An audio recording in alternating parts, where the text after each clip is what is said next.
जय गुरु गोरखनाथ मित्रों, जय माँ भगवती। आज मैं आपके सामने एक ऐसा उपाय ला रहा हूँ जो कि बहुत चमत्कारी है। इस यंत्र का नाम है कर्जा मुक्ति यंत्र। और इस यंत्र को सटीक रूप से बनाने के उपरांत आप अपने जीवन में एक आश्चर्यजनक बदलाव देखेंगे। आज के समय में, महंगाई के समय में, लोग कर्जों में डूबते जा रहे हैं। वैसे तो कर्म ही श्रेष्ठ होता है, लेकिन सिद्ध पुरुषों द्वारा सुझाए गए उपाय भी फलदायक होते हैं। उनको करने का तरीका आना चाहिए। आज जो मैं आप लोगों के समक्ष एक यंत्र ला रहा हूं, उस यंत्र में साक्षात 9 देवियों की शक्ति विराजमान है। अतः पूर्णतः स्वच्छ होकर के, मन में किसी भी प्रकार का मैल ना रख करके शांति पूर्वक यंत्र बनाएं। यंत्र तभी फलदायक होता है। यंत्र बनाने के लिए आंबे का पटरा, आंबे की लकड़ी की पटरी या पटरा, उस पर रख करके यंत्र बनाया जाता है, तो वह शुभ रहता है। इस यंत्र को बनाने के लिए ज़्यादा किसी ताम झाम की ज़रूरत नहीं है। आप अपने घर बैठे भी इसको आराम से बना सकते हैं। किसी प्रकार की कोई बहुत बड़ी सिद्धि की ज़रूरत नहीं है। सिर्फ अपने इष्ट गुरु और अपने कुल देवी देवता पितरों का आशीर्वाद जरूर प्राप्त होना चाहिए। मैं एक बात आपको और यहाँ पर स्पष्ट कर देता हूँ, जो बहुत ही आवश्यक है, बहुत ही ज़्यादा ज़रूरी है।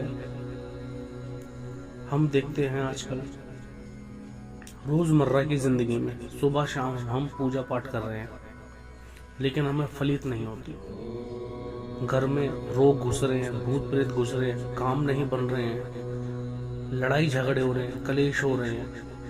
तो इसके पीछे के मुख्य कारण को जानने की अति आवश्यकता है। इसका सबसे बड़ा कारण जो अक्सर देखा गया है वह है पितृदोष। पितृदोष का निवारण कराएं, पितरों को खुश करें, क्योंकि जो पितर होते हैं, हम उनकी संपत्ति के वारिस होते हैं।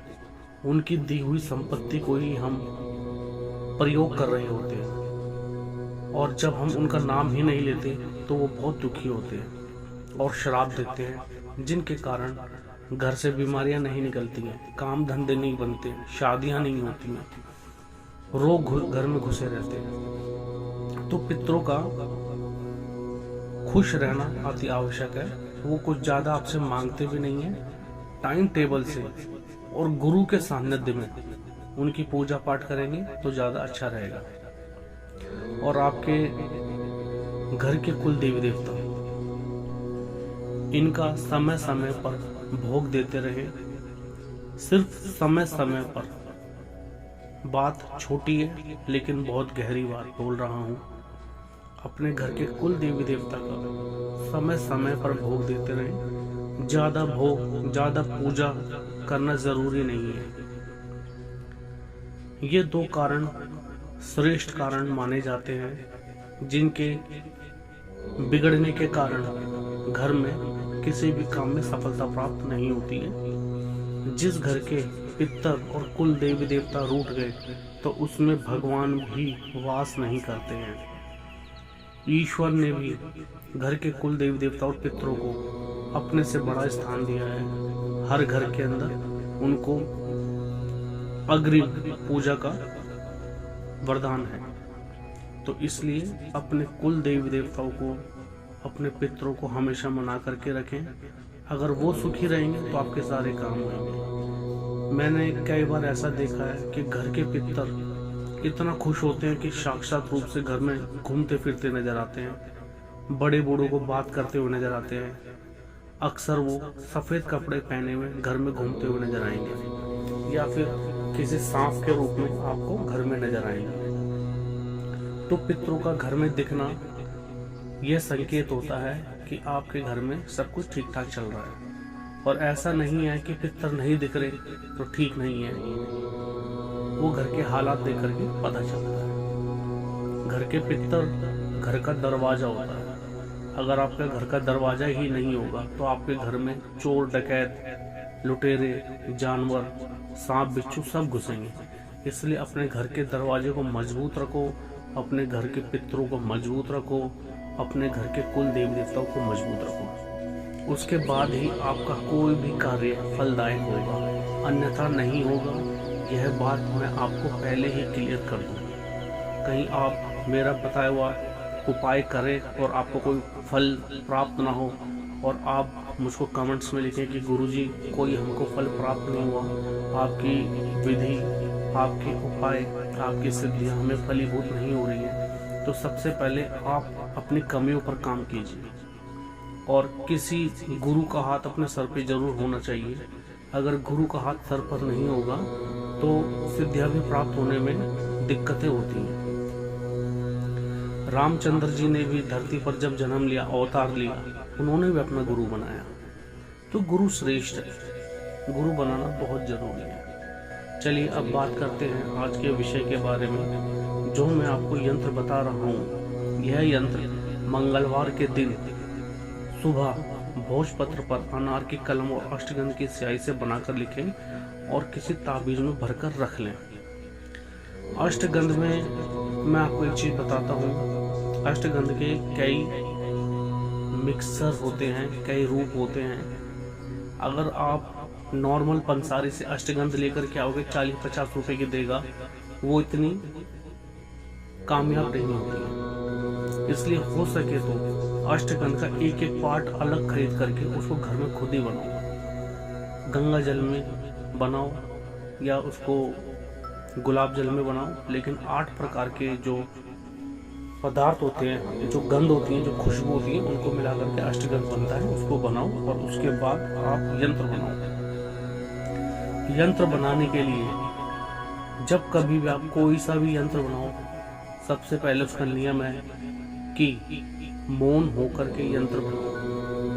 अनार की कलम का विधान दिया तो अनार की कलम लो, चमेली की कलम बोली तो चमेली की कलम लो। जिस प्रकार की कलम बोली है उसका प्रयोग करो। यह यंत्र मंगलवार के दिन भोजपत्र पर आप बनाइए अष्टगंध से, और अष्टगंध अच्छा वाला लेकर के आइए, तभी आपकी मनोकामना पूर्ण होने में ज़्यादा देर नहीं लगेगी। और एक बात और बता देता हूँ आपको कि अगर आप नॉनवेज खाते हैं और आप मंगलवार को पूजा करोगे तो आप सोमवार को भी नॉनवेज नहीं लोगे। पहली बात तो नॉनवेज से जितना दूर हो सके उतना होना चाहिए, लेकिन आप लेते भी हैं तो उसको इतवार को ले लीजिए ताकि सोमवार और मंगलवार आपके पेट में ये ना रहे, और फिर शुद्ध होकर के अपने आप को अच्छे से करके जब आप पूजा पाठ कीजिए तो आपको इसका फल मिलेगा। और ये यंत्र वाकई में काम करने वाला यंत्र है, मेरे गुरु जनों द्वारा ये मुझे प्राप्त है। आप इसको बनाएं, काम करें, आपके कार्य सफल होंगे और अच्छे कर्म करते रहें। अच्छे कर्म में आप पक्षियों को दाना डालिए, उनके लिए पानी रखिए, माँ बाप की सेवा कीजिए, बड़े बूढ़ों का आदर कीजिए, हिंदू मुस्लिम के पचड़ों में ना पड़े, और जो प्रकृति है, जो पेड़ पौधे हैं, जो वृक्ष हैं, इनकी सेवा करो, इनको लगाओ। आज आपको बहुत ही गहरी बात बता देता हूँ, प्रकृति ही ईश्वर है। हर पेड़ पौधे में किसी न किसी शक्ति का वास है। इसके बारे में आगे चल करके बात करेंगे और तार्किक बात करेंगे जिससे आपको रिजल्ट मिले। इसी के साथ में आपकी ये कर्जा मुक्ति का जो यंत्र है, इसकी समस्या का समाधान आपको दे रहा हूँ। आपका कल्याण हो। जय गुरु गोरख।